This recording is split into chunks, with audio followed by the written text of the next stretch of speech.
On the road, finding real people making really cool crafts. We head to the Midwest, where this jeweler leaves no stone unturned with her latest design.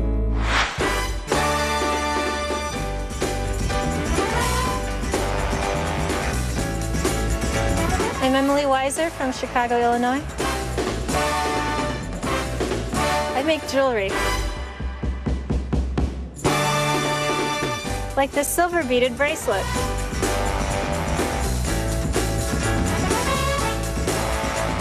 I work here. I've taken over my dining room. This is my cat Pumpkin. He's kind of hyper, but he keeps me company in my studio. The first thing that I'll do is take sterling silver wire. I'm going to wrap this wire around a wooden ring mandrel, a little smaller in size than what I'd like the actual coil to be. These spirals are going to be the jump rings that make up my bracelet.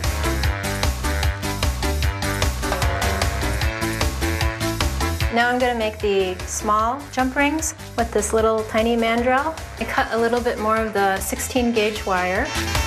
Then I'll just wrap it around the ring mandrel. The first coil is done.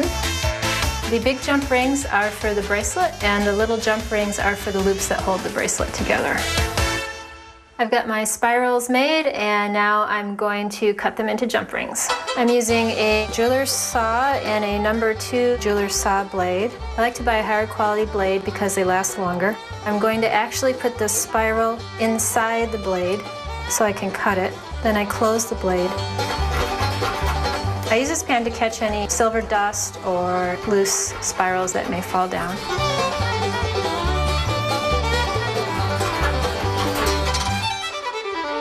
I've cut out the big jump rings, and I've cut out the little jump rings in the same way, and now I'm ready to solder.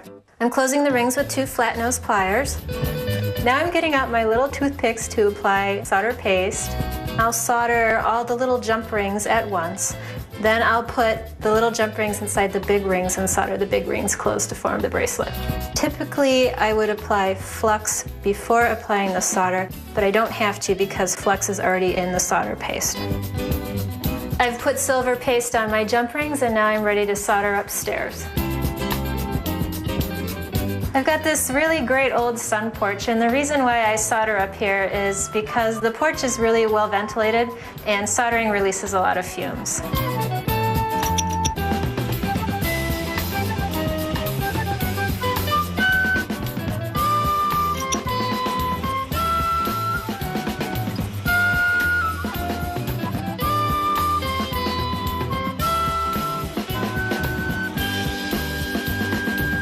Now I'm finished soldering the bracelet, and I'm going to put it into pickle to brighten the bracelet up.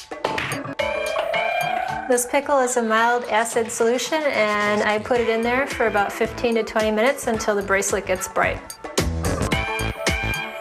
I've taken the bracelet out of the pickle, and it's nice and shiny now. And what I'll do is dip it in some water to sort of rinse off the pickle. And then I'll dip it into a baking soda and water solution, which acts as a base and neutralizes any pickle that may be clinging to the bracelet. So what I'm going to do now is texture the large rings by putting it on my anvil and just gently tapping it to flatten out the rings.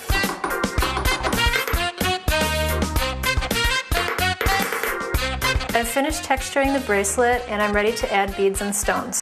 For my first frame, I'm going to wrap this little piece of blue tumbled stained glass. I'm going to use this 24 gauge sterling silver wire. Now I start the frame by wrapping it around a number of times. I'm going to finish this wrap with my pliers. And the loop is a little bit open, so I'll just tighten them up. Now I'm making the web to put the piece of glass in. So while I'm wrapping, I have to check it occasionally because I have to make sure that these rings are hanging correctly. I've got my cage basically finished, and what I want to do now is put the stained glass inside the cage. Once I have my first frame finished, I work with beads. I'm going to put in 2 pearls and some lapis and some gold-filled beads.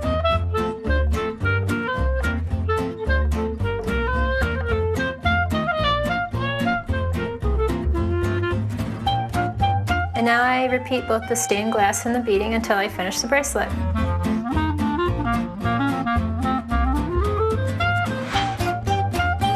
I've finished beading the bracelet and I already have jump rings attached to each end of the bracelet. So all I have to do now is add an S-clasp. Now my beaded bracelet is done and I have a nice little bracelet that reminds me of calm water.